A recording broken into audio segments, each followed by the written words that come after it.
Soon may the wellerman come, bring us coffee, tea, and rum. One day when the tonguing is done, take our leave and go. At a fair in the sun of town, her hair was blonde and her dress was brown. Soon may the wellerman come around.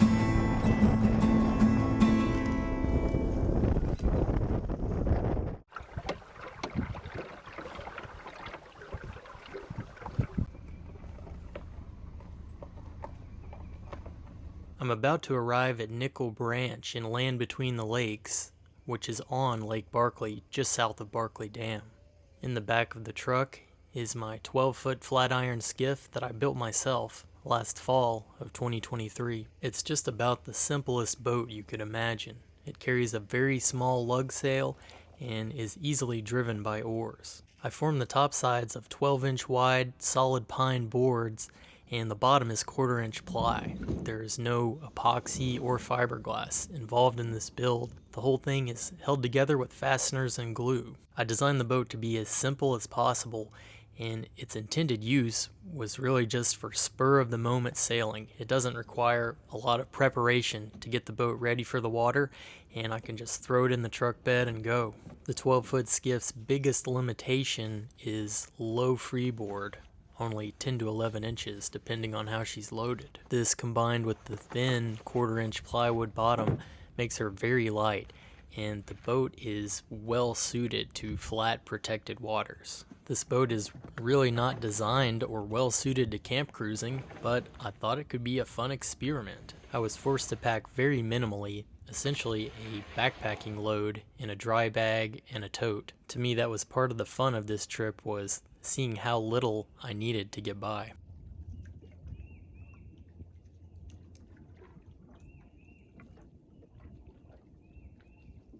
I set out from an undeveloped launch site on Nickel Branch and would travel about 6 kilometers to Crab Creek, where I planned to spend the night. I would plot a course along the shoreline of LBL, crossing a couple of large, broad creeks, which on these lakes are known as bays. This boat is designed for protected waters, but based on my experience of sailing her last autumn, I've developed quite a bit of confidence in the ability to know what kind of waves and conditions she can handle. But if I encounter high winds or any sort of waves over 6 to 8 inches, I may be in for a challenge, and that may be pushing the limits of this skiff. Like Kentucky Lake, Barkley is a long lake that generally runs north to south. This journey would take place on an elbow that runs more east to west. The wind was forecast to be out of the west on the first day, which should push me out to my campsite,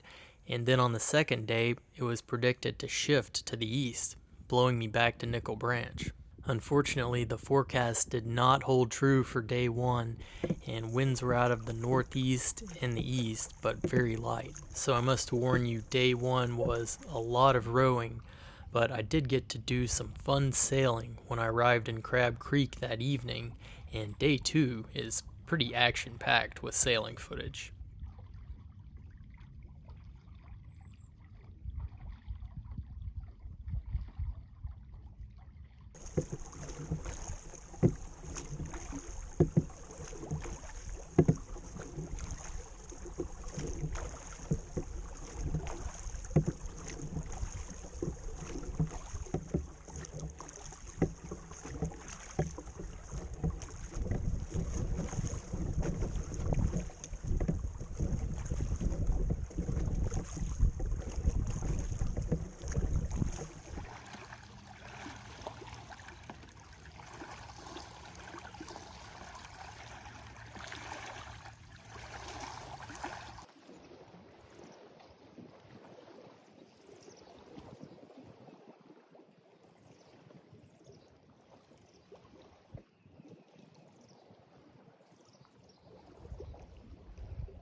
I've stopped just east of DeMumbers next to this little stand of pines, and I'm just having my lunch.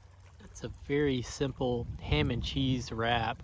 I didn't have time to prepare any meals beforehand, so just kind of threw some tortillas and cheese and lunch meat in a bag, and I have prepared my lunch on site here. Not getting to do much sailing so far today, but I don't really mind it. It's just such a beautiful day and a beautiful area.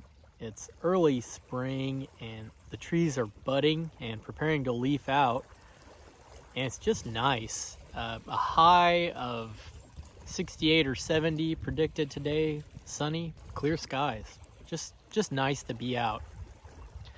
And I enjoy the rowing almost as much as sailing. You know, I've just learned when you're utilizing a non-powered boat, you can do your dangdest to plan based on the forecast, and sometimes it just doesn't work out. You know, sometimes you end up going directly into the wind, which in this boat means rowing.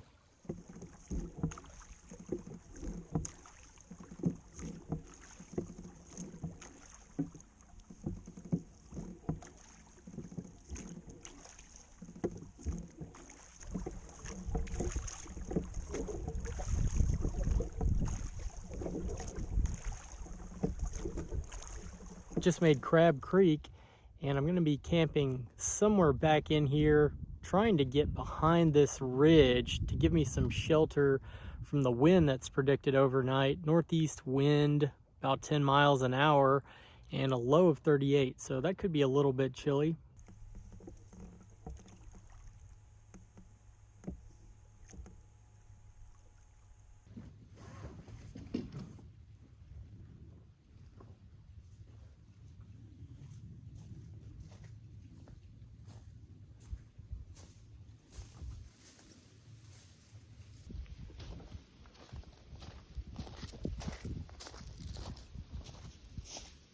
I feel I've gotten really lucky with this campsite. I'm just kind of on a point, and I've got the boat pulled up on the bank over in a very protected cove. Behind me is Crab Creek, and right here, just in a slight depression, is sort of a little clear spot just in the edge of the woods, and it's just about perfect for a small camp.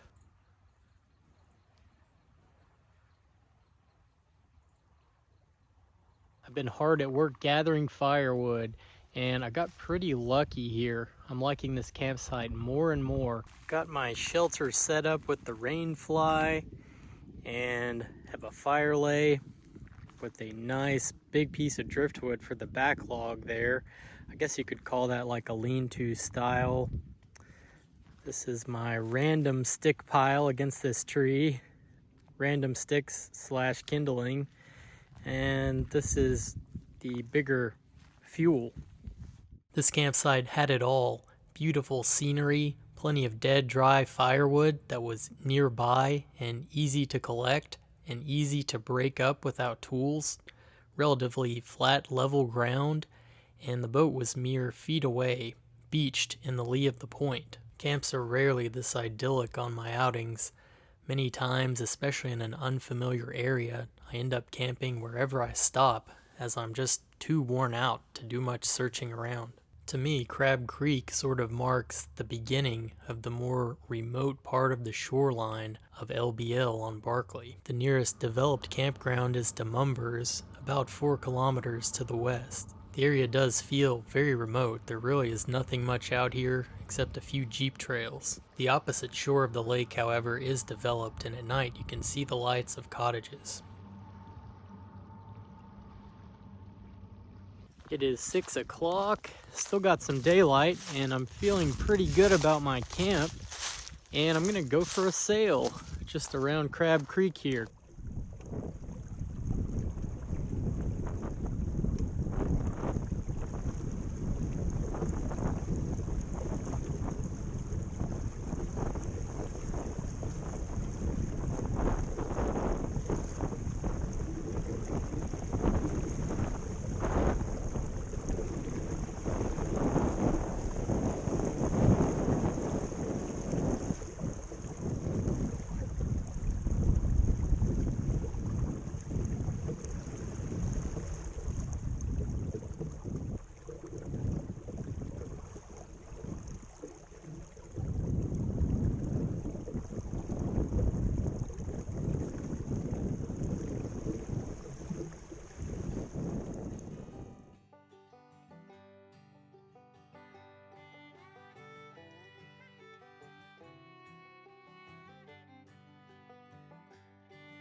With the sun going down and the wind picking up, it was starting to get a little bit chilly, and a low was predicted around 36 in the morning. I ended up sleeping in all my clothes, which I expected to do.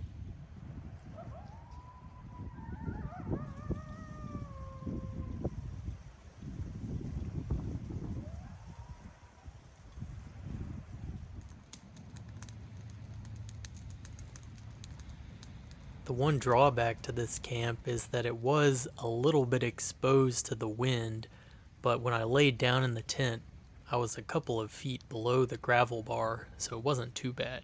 I was able to collect plenty of firewood, most of which was dry driftwood, and luckily, a lot of it was some fairly dense hardwood, so I kept a small fire going near the tent all night. And just being near a fire, even a few feet away, makes a huge difference when you're out in the elements.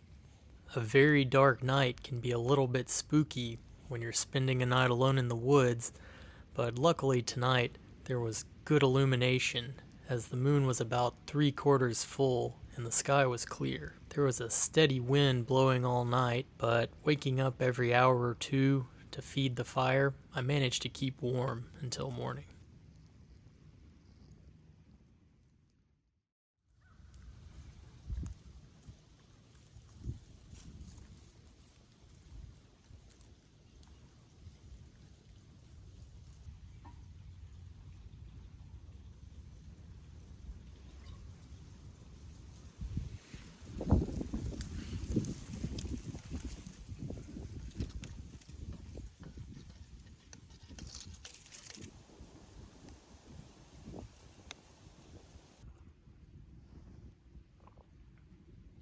Before doing anything else, I need to go ahead and filter some water.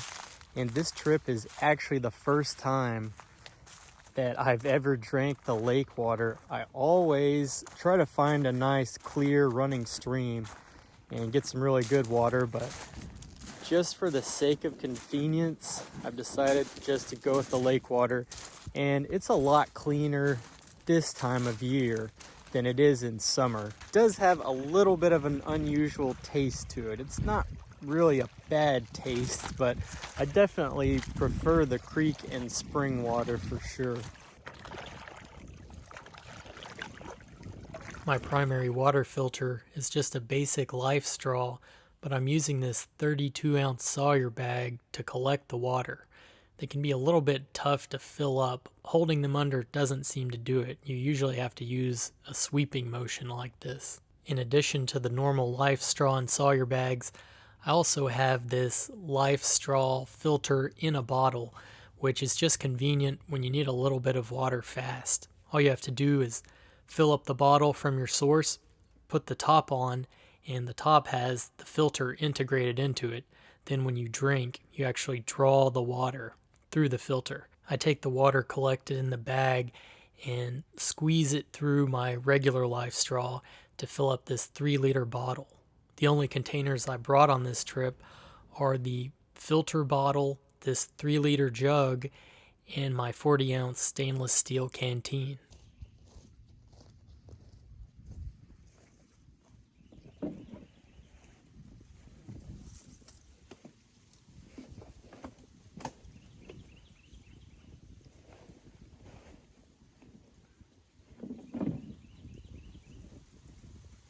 All right, the camp is broken down and the boat is loaded. Before I get underway though, I want to go up this ridge and there's something I want to check out that might be interesting. There's an old cemetery up here on this ridge, and I think I have been here, but it's been a long time ago. Most of the headstones here are just cinder blocks. There's a couple that are small limestone slabs, and usually what that means when the markers are just cinder blocks with no writing or inscription whatsoever, that usually indicates that either family members or historians have relocated a cemetery that was originally lost. There's a little bit of information on the sign here. It says Benjamin Bembray moved from North Carolina to the Crab Creek area sometime before 1830. he acquired 2,000 acres of land, built a home on this track using handmade bricks. The last burial here took place before 1900. 2,000 acres, that's decent. From the ridge where Bembray Cemetery was located, I had a clear view of my westerly course to Nickel Branch. The wind looked steady, and it seemed to be very favorable.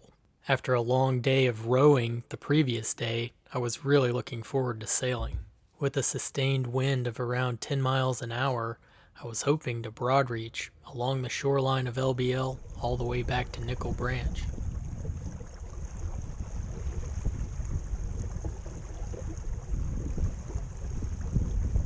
Following the straightest possible course, it would be about 6 kilometers, but I tend to follow the curve of the shoreline, staying about 100 yards off of it or so, just for safety, considering that this boat is not designed to be sailed in any waves at all, although I know she can handle them to a degree. But this is the big part of the lake, and who knows how a swell could build. It turned out I would learn exactly how a swell could build later that afternoon.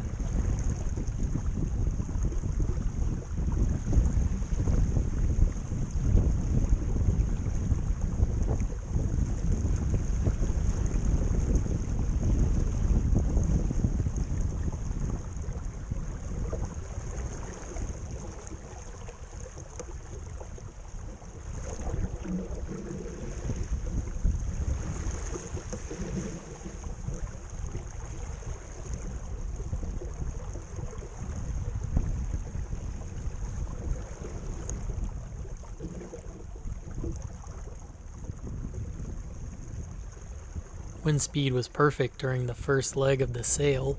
There were some gentle rolling waves rocking the boat side to side, but nothing too dramatic.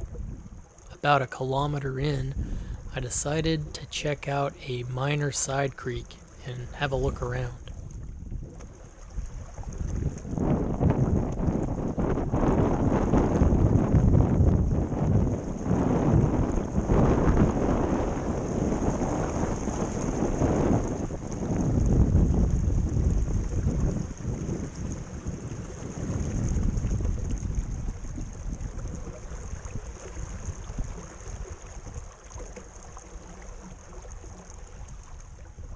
This little cove is essentially the backside of Demumbers. From the amount of exposed gravel here of the bank, you can see the water is still relatively low, but it's actually about 2 foot above winter pool and has 3 foot to rise in order to reach summer. On the ridge just above me, I noticed some sort of structure about 100 yards away. That's a little unexpected. I decided to investigate.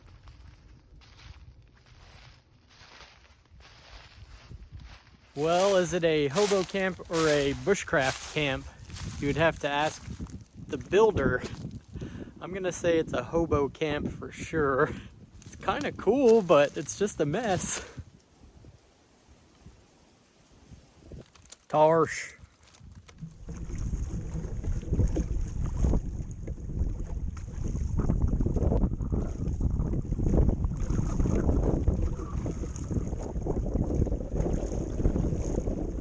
I have to row a short distance out the creek before setting sail again. You can see from this shot that the height of the waves is not insignificant for this little boat.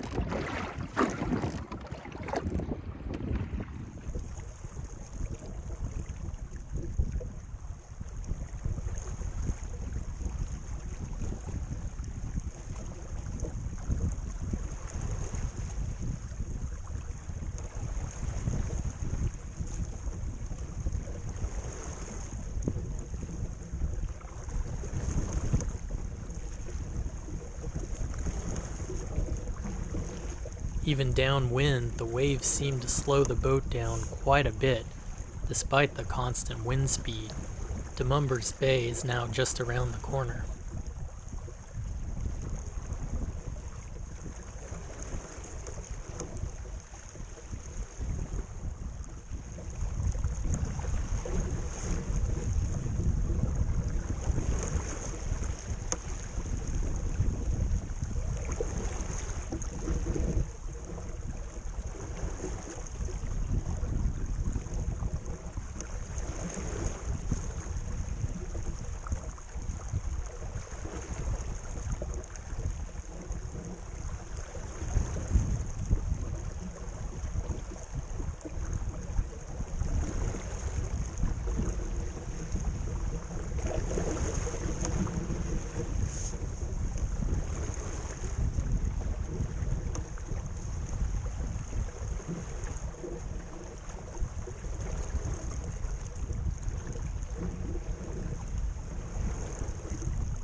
To avoid crossing the wide mouth of Demumbers in a building swell, I decide to sail back into the bay a little bit, and I make the crossing where it's narrower and a little bit more protected, just to be safe.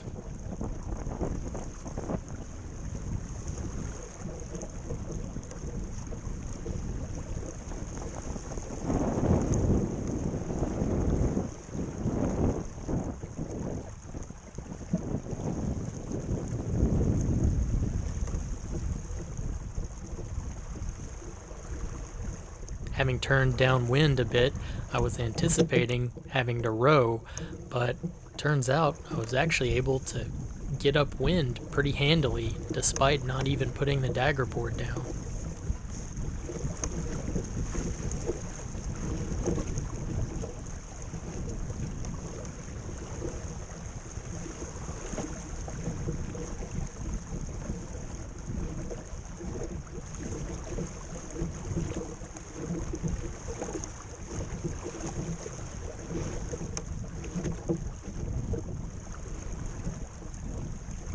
Just west of Demumbers, I was starting to get comfortable with the pervasive rolling swell that was continually rocking the boat abeam, side to side. But maybe I was actually becoming a bit too confident, as a little trouble was on the way.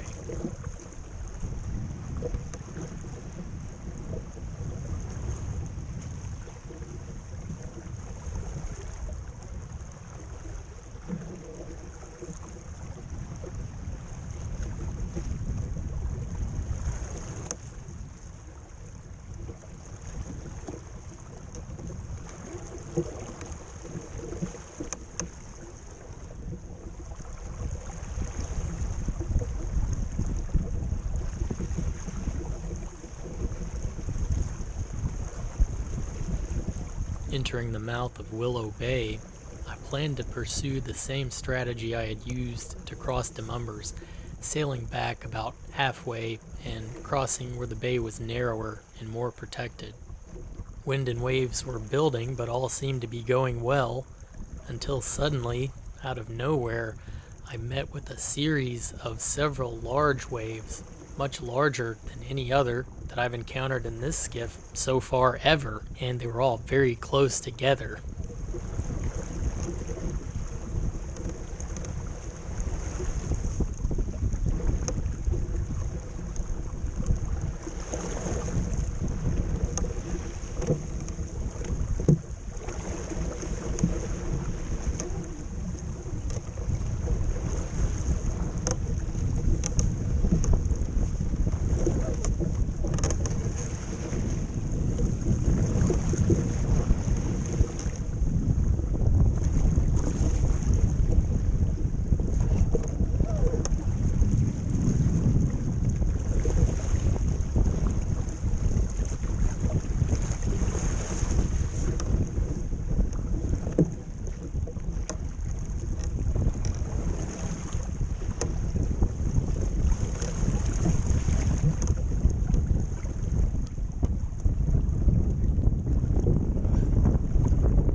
I was caught totally off guard. It was a little bit of a panic moment, and I probably could have handled the situation a lot better.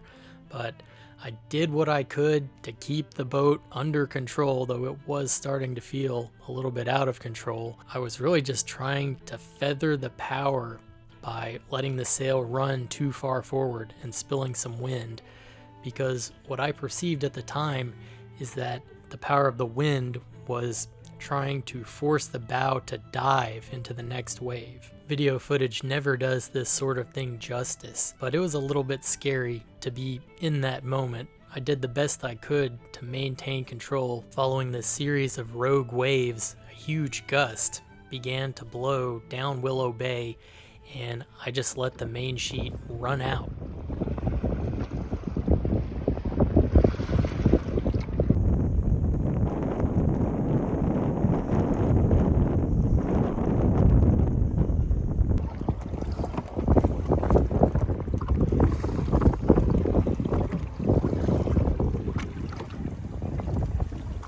Drifting for a while, it took me a moment to regain my composure and figure out how to get the sail down, as it was run all the way forward, caterwaup wrapped around the mast. I was a little shooken up after that incident, and so spending some time on dry land just seemed appealing, and besides, it was almost lunchtime.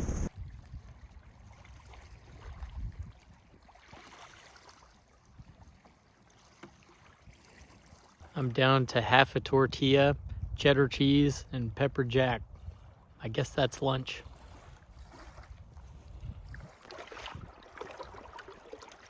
"20 minutes later, conditions had subsided, and I began to cross Willow Bay, which was significantly smaller than Demumbers.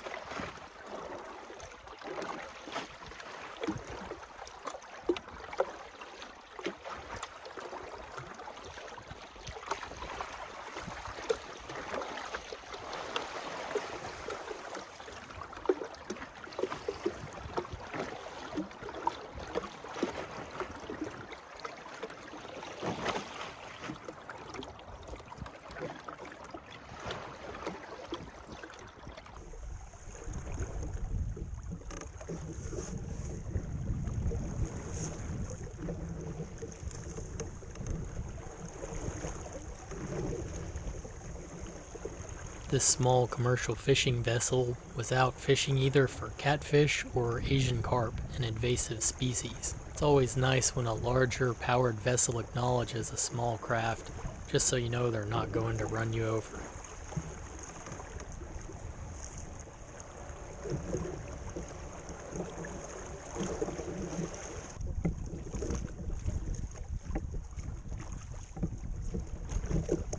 Safely across Willow Bay, I just had to do a little bit of rowing in order to get back up to the main Barkley Channel, and then it should be a straight shot to Nickel Branch.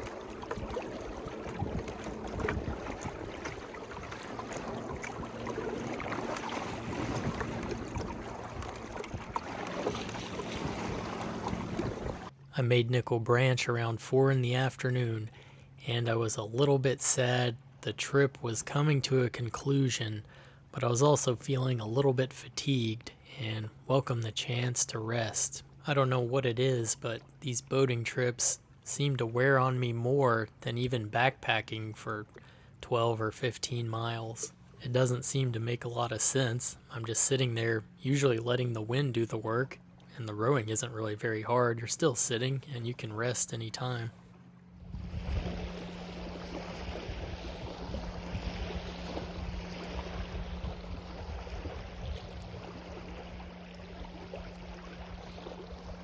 I did something I really never had any intention of doing with this 12-footer. She definitely proved herself to be a lot more capable than I ever would have expected, but I also learned not to push the limits too hard. I was dealing with an onshore breeze during this sail, and especially when the incident happened, if it had been an offshore breeze blowing out to open water, that could have been a different story. Overall, I loved the simplicity of this trip, getting boating and camping down to the bare essentials, the bare minimum. I definitely think I will be pursuing similar voyages in this 12-foot in the near future. This channel will continue to charge along under full sail, but at cumberlandrover.com I offer videos not available on this channel or anywhere else. The videos and articles are free. I don't run ads, but I do have a store offering some unique handmade products of my own design that I think will be of interest to sailors and outdoor enthusiasts.